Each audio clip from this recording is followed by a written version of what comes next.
De retour dans la salle des fêtes de Bernay pour la clôture de cette 4e édition de ce forum pour l'emploi et l'alternance. Donc nous accueillons notre dernier invité avec Magali, adjudant-chef sur Bernay ou pas? Sur Évreux. Sur Évreux. Sur Évreux, mais on travaille dans tout le département de l'Eure. Bonjour. Bonjour. Votre présence, première question pour rentrer dans le vif des sujets, sur ce forum, c'est pas le premier que vous faites, je suppose. Votre présence ici, elle a été donc intéressante, beaucoup de jeunes sont venus vous voir. La présence de l'armée sur un forum de l'emploi, c'est dû à quoi en fait? C'est dû à... Vous proposez, vous êtes période de chômage, etc. Vous n'êtes pas là pour proposer de l'emploi à tout le monde, c'est une proposition différente.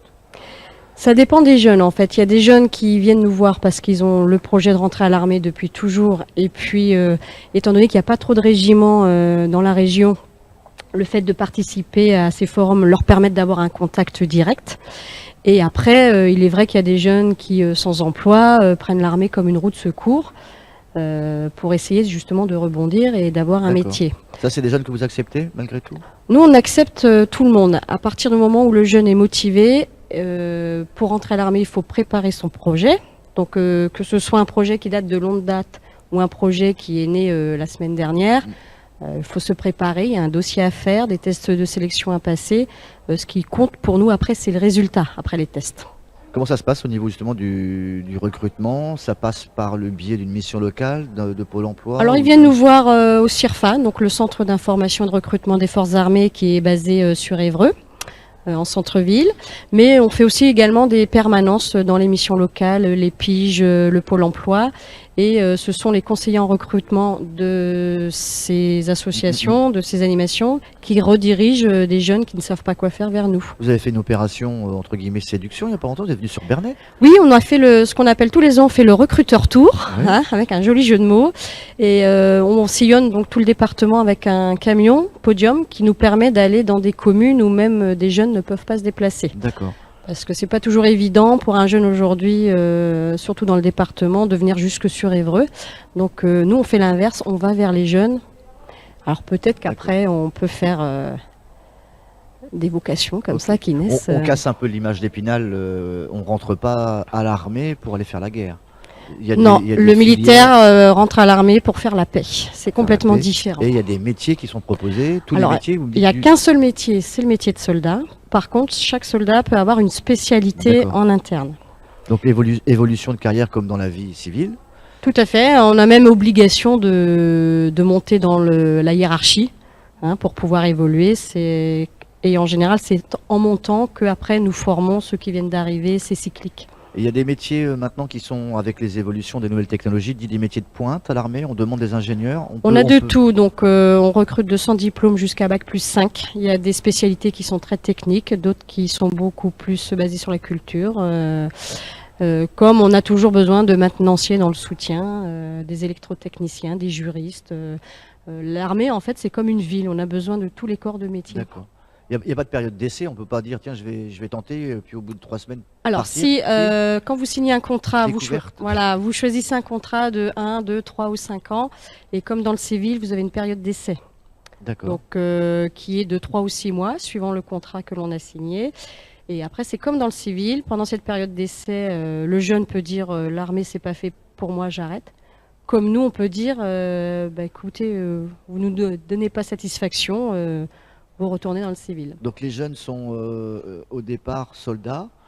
Est-ce que certains sont amenés à faire, avec votre expérience et votre recul sur justement votre période de recrutement, amenés à faire carrière dans le sein de l'armée? Oui, est-ce que vous en avez connu, vous, qui sont venus vous voir dans un forum Tout à fait, oui. Donc lorsqu'on s'engage, on s'engage à titre contractuel. Et après, les contrats sont renouvelés en fonction de nos notations annuelles, puisqu'on est régulièrement. Un peu. Tous les ans, on est noté sur le métier de soldat, sur la spécialité qu'on a choisie et en sport. Et ça, c'est essentiel pour savoir si le contrat sera renouvelé ou pas. Donc c'est ce qu'on dit aux jeunes aujourd'hui, la sécurité de l'emploi à l'armée n'existe pas. Tout est donnant-donnant. Ils nous donnent, on leur donne, les contrats seront renouvelés. Ils ne veulent pas nous donner, ils feront un simple passage. On peut sortir de cette image-là est terminée, ou entrer dans l'armée à vie, comme dans la fonction publique? Non. Alors pour être de carrière, c'est au bout de plusieurs années, on peut passer des examens en interne pour pouvoir avoir le profil et devenir militaire de carrière. D'accord. Donc en général, pour comparer aux civils, on rentre en CDD et si on est un bon élément, on peut après être en CDI. Est-ce qu'on peut partager service civique et service, entre guillemets, vous allez dire service militaire, ça n'existe plus, mais est-ce qu'on peut avoir la même fonction, la même mission en tant que soldat, aller dans des pays déshérités, etc. Est-ce que ça, c'est des missions Non, que parce vous que avez, l'armée n'a pas pour vocation de faire de l'humanitaire. Si c'est... même si elle le fait de temps en temps? On vient en renfort, c'est-à-dire qu'on vient protéger des convois, on vient donner notre aide aux aides humanitaires, mais nous ne faisons pas d'aide humanitaire. C'est un peu, on est un peu chacun à sa place. Ouais. L'image là que vous avez actuellement, elle a jamais été dégradée, l'image en tout cas de l'armée au niveau national. Elle est un peu plus rentrée dans le cœur des familles là, avec les événements dramatiques malheureusement. Vous sentez qu'il y a une dévocation qui sont dues à ces événements-là? On vient plus vous Oui, voir? alors plus, non, pas forcément. Par contre, c'est les motivations des jeunes qui changent.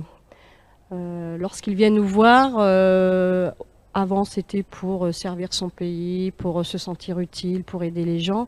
Et aujourd'hui, on a plus cet esprit de patriotisme, où on se D'accord. sent plus concerné et où les gens comprennent plus pourquoi il existe une armée, malheureusement aujourd'hui. Oui. Ce qui n'était pas forcément le cas il y a encore 2-3 ans, où on avait souvent cette question, mais pourquoi il y a une armée en France? Aujourd'hui, les gens ne se posent pas la question, c'est une évidence. Le recrutement, c'est hommes, femmes, garçons et filles, plus de filles peut-être maintenant? Alors, il y a plus de candidates féminines, certes. Maintenant, au niveau proportion, nous ne sommes que 13% dans l'armée de terre.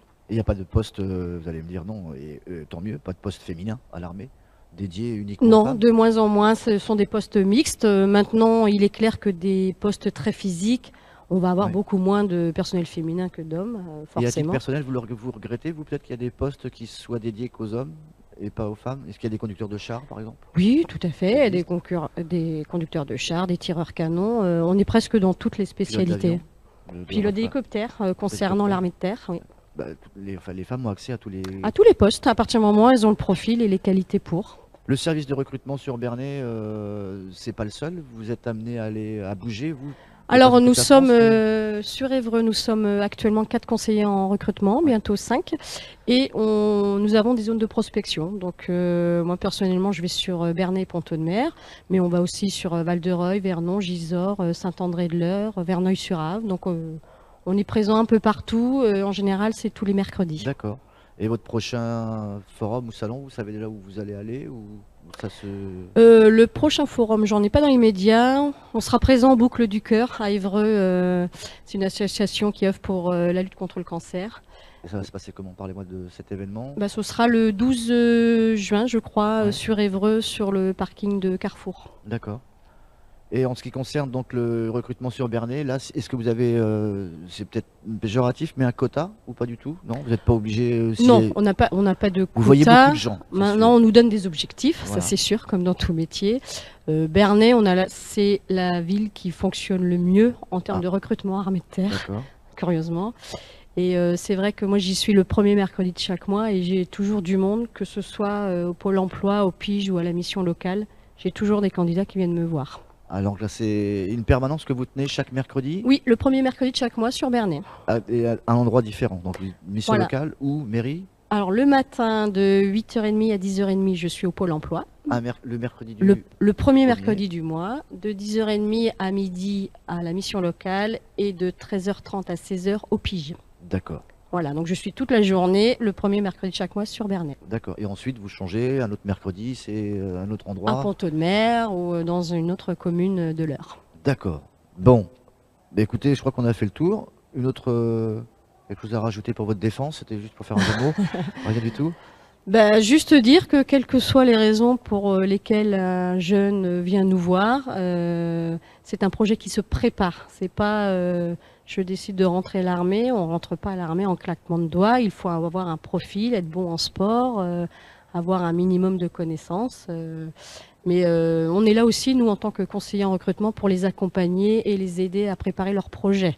Donc bien. s'ils ne sont pas prêts dans l'immédiat, on les guidera pour qu'ils le soient dans 2 ou 3 mois. Merci. Adjudant-chef Magali, merci d'avoir accepté notre invitation. On vous souhaite le meilleur pour la suite de votre mission. Mais c'est le CIRFA d'Évreux qui vous remercie. Et à très vite. Cette session d'information en direct de la salle des fêtes de Bernay se termine. Je remercie mes acolytes techniciens qui ont réalisé cette émission, Francis et Vincent. Et on vous retrouve très prochainement sur un autre événement et toujours sur Bernay. À bientôt. Bonne fin de soirée.